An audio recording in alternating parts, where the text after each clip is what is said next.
Big TV భక్తి సమాచారం WhatsApp ఛానల్లో జాయిన్ అవ్వండి. అన్ని విశేషాలు ఎప్పటికప్పుడు తెలుసుకోండి. చాలా అద్భుతంగా వివరిస్తూ ఉన్నారు. నిజం చెప్పాలంటే కోట్లాది జనుల హృదయాల్లో కొలువు తీరి ఉన్న ఆ కోదండరాముడి వైభవము మాటల్లో వర్ణించలేము. ప్రతి ఒక్కరి కళ్ళల్లో కూడా ఆ రామ్లల్లా రూపం, ఆ లావణ్యం అందరికీ కూడా హృదయానికి ఒక ఆనందాన్ని కలిగిస్తుంది.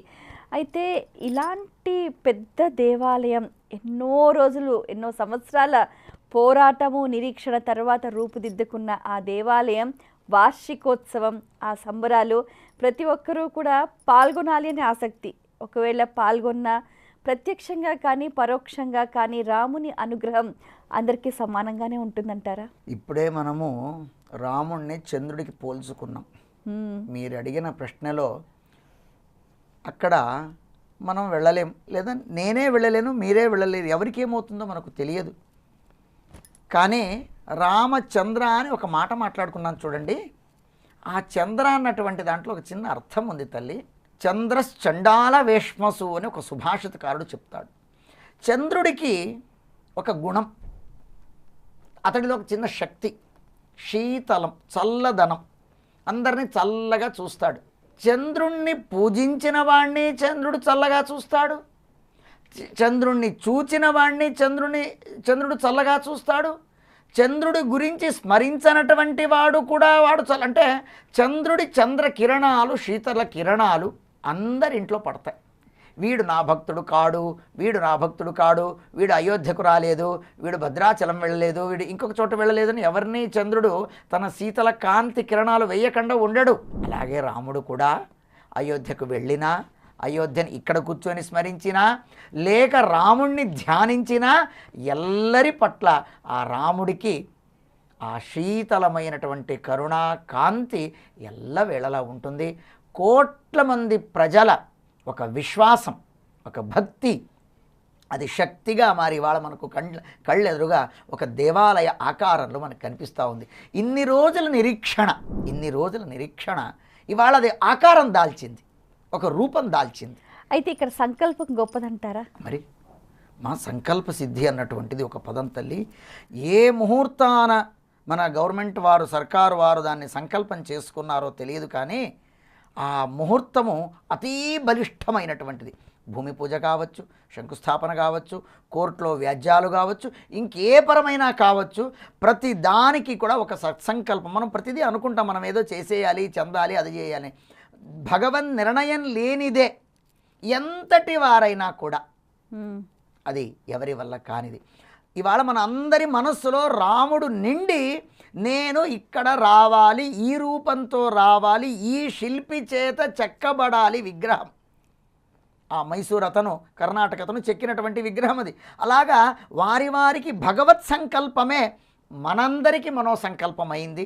ఆ మనోసంకల్పం అంటే ఎప్పుడు కూడా మనం ఒకటి మాత్రం మనం అనుకోవాలి తల్లి, నేను అనుకుంటే అయ్యింది అని మాత్రం తప్పు, నేను చేస్తే అయ్యింది అంటే తప్పు, నా వల్లనే అయ్యింది తప్పు. దేవుడి వల్ల అయ్యింది, రాముడి వల్ల అయ్యింది, రాముడు నా యందు ఉండి చేయించాడు అని అంటే మాత్రం నాహం కర్త, నేను కర్త కాదు, నా వల్ల అయ్యే పని కాదు, రాముడే. 500 ఏళ్ల నుంచి నిరీక్షణ. ఎన్నిసార్లు ఎన్ని రకాల గవర్నమెంట్లు మారుతూ వచ్చాయి, ఎంతమంది ముఖ్యమంత్రులు వచ్చారు, లేకపోతే మంత్రులు వచ్చారు, గవర్నర్లు వచ్చారు, రాష్ట్రపతులు వచ్చారు, ప్రధానమంత్రులు వచ్చారు. ఎవరికి దక్కంది శ్రీ నరేంద్ర మోదీ గారికి ఎందుకు దక్కింది? అది రాత ఆయన నుడితి పైన రాసి పెట్టుంది. ఎందరో ఆ అయోధ్య మందిర నిర్మాణంలో పోరాట యోధులు ఆనాడు వాళ్ళు ఇవాళ మందిరాన్ని చూడలేకపోయారు. వాళ్ళ పరిశ్రమ ఉంది, కానీ మనం వాళ్ళందరికీ కూడా కృతజ్ఞతలు మనం తెలపాలి చెల్లి.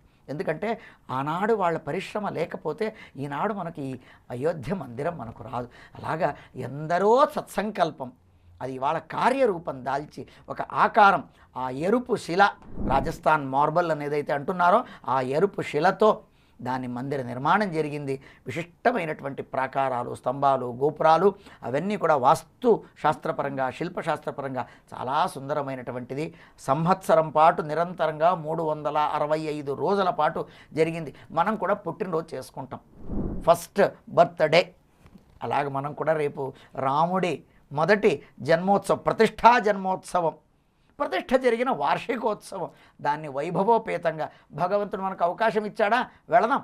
లేదా టీవీ మాధ్యమమో ఇంకొకటో మీడియా ఉంది మనకి, ఇవాళ పేపర్లు ఉన్నాయి, మొబైళ్ళు ఉన్నాయి, రకరకాలుగా అన్నీ ఇక్కడున్న వీటిని శరీరం ఇక్కడ పెట్టుకుందాం, మనసుతో అక్కడికి వెళ్ళిపోదాం. అయోధ్యకి వెళ్ళి అయోధ్యాధిపతిని మనం గుణగానం చేసి అతడి అనుగ్రహాన్ని పొందుదాం తల్లి. చాలా చక్కగా మీరు అలా చెప్తూ ఉంటే మనసంతా కూడా అయోధ్యలోనే ఉంది అసలు. అయితే ఈ అయోధ్య రామ మందిర వార్షికోత్సవం సందర్భంగా రాముణ్ణి మనం నిత్య జీవితంలో ఏ విధంగా ఆదర్శంగా తీసుకోవాలంటారు? డైమండ్ ఉంది తల్లి, వజ్రం ఉంది.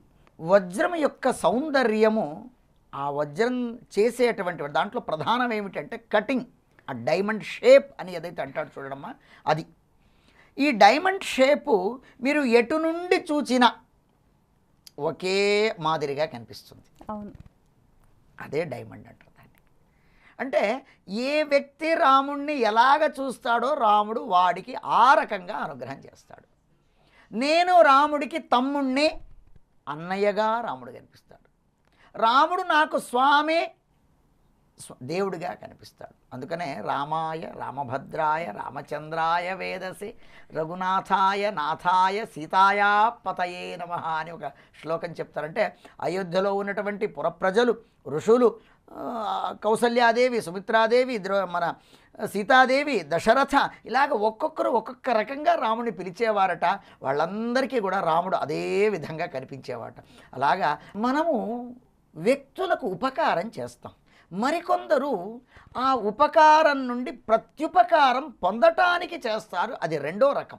రాముడు కూడా తన జీవితంలో ఎందరికో ఉపకారం చేశాట. ఉపకారం చేస్తే ఏనాడు కూడా ఆ ఉపకారం పొందినటువంటి వ్యక్తి తన ఎదుట పడితే, రే నేను నీకు ఉపకారం చేశాను, ఏనాడు చెప్పలేదట. తను చేసిన ఉపకారాన్ని ఏనాడు గుర్తుపెట్టుకోలేదు. ఎదుటివారు తనకు ఉపకారం చేస్తే దాన్ని ఏనాడు మరిచిపోలేదట. ఇవి రెండు మనం జీవనంలో పెట్టుకోవాలి. మనం ఉపకారం చేస్తే చేసిన ఉపకారాన్ని పదే గుర్తించి వాడిని హింసించరాదు. వాడు అనుకుంటా, ఎందుకన్నా వీడి దగ్గర నేను డబ్బులు తీసుకున్నాను, ఎందుకన్నా వీడి నుండి ఉపకారం పొందా అని అనుకోకూడదట. రాముడు ఉపకారం చేస్తే ఏనాడు దాన్ని స్మరించి వాడిని హింసించేవాడు కాదు. ఏనాడు తను ఉపకారం పొందితే ఆ ఉపకారాన్ని ఎన్నటికీ మరవనటువంటి వాడు. ప్రతి ఒక్కరి నుండి ఉపకారాన్ని మనం తీసుకోవాలి. దాన్ని మనం కృతజ్ఞత అని అంటాం. తీసుకున్న ఉపకారాన్ని స్మరించి వాడికి విధేయుడిగా ఉండడం కృతజ్ఞతా భావన. చేసిన ఉపకారాన్ని మనం మర్చిపోవాలి. దాన్నే గుర్తుపెట్టుకొని కనిపించినప్పుడల్లా, లేదా వాడో వాడి కొడుకో మనవడో మునిమనోడో, రే మీ తాతకు నేను ఉపకారం చేశాను, మీ తాతకు నేను ఉపకారం, వాడు అనుకుంటాడు మా తాతకు ఎప్పుడో ఉపకారం చేస్తే నేనేమిటండి అని అంటాడు. అలాగ మనం ఎన్నడూ కూడా ఈ రాముడి దృష్టిలో, అంటే రాముడి గురించి చెప్పేటప్పుడు వాల్మీకుల వారు 16 గుణాలు చెప్తారు అక్కడ. అంటే 16 అణాలు అని మనం ఏ రకంగా తెలుగు ప్రాంతంలో 16 అణాలు అంటే పరిపూర్ణమైనటువంటిది అంటారు చూడండి. అలాగే 16 లక్షణాల్లో ఈ 2 గుణాలు మనం ఆదర్శంగా జీవనంలో పెట్టుకుంటే మనం నిజంగా పైకి వస్తాం తల్లి. అలాంటి రాముడి వార్షికోత్సవ సందర్భంలో మనకు భగవంతుడు దివ్యమైన ఒక అవకాశం ఇవ్వని, చూడటానికో, పాడటానికో, పొగడటానికో, సేవించటానికో ఏ రకమైనటువంటి సంకల్పం మన పేరు మీద ఆయన రాసి పెట్టుకున్నాడో తెలియదు. ఆయన డైరీలో మనకేదో రాసి ఉంటాడు, వీడు రావాలి, వీడికి ఈ సేవ కేటాయించాలి. అది మనకు దొరికితే జన్మ చరితార్థం. అలాంటి రామ ప్రతిష్ఠా వార్షికోత్సవాన్ని మనం ఇవాళ ఇక్కడ జరుపుకుంటున్నాం. అది మనందరికీ కూడా శ్రేయోదాయకం అవ్వాలని ఆశిస్తూ నా 2 మాటలు ముగిస్తాను. జై శ్రీరామ్. చాలా సంతోషం అండి. మీ అమూల్యమైన సమయాన్ని కేటాయించి ఎన్నో విషయాలు వివరంగా మాకు తెలియజేసినందుకు ధన్యవాదాలు. జై శ్రీరామ్. ఎన్నో సంవత్సరాల పోరాట ఫలితం, మరెంతో మంది హృదయాల్లో గూడు కట్టుకున్న ఆరాధ్య దైవం నేడు ఓ కోవెలలో కొలువై అందరికీ కూడా కరుణించి కటాక్షిస్తూ ఉన్నారు. మరి ఆ రామ్ లల్లా మందిర నిర్మాణ వార్షికోత్సవం సందర్భంగా ప్రతి ఒక్కరూ కూడా రాముని గుణగణాలను ఆదర్శంగా తీసుకొని జీవితాన్ని మరింతగా ఆనందమయం చేసుకుంటారు మనస్ఫూర్తిగా ఆకాంక్షిస్తూ, ఇది వాళ్ళ ప్రత్యేకమైన కార్యక్రమం. అయోధ్యాధిపతి వైభవం గురించి ఎన్నో విషయాలు తెలుసుకున్నారు కదా. మరో కార్యక్రమంలో మళ్ళీ కలుసుకుందాం. అంతవరకు సెలవు. నమస్కారం. For more videos like this, subscribe Big TV channel.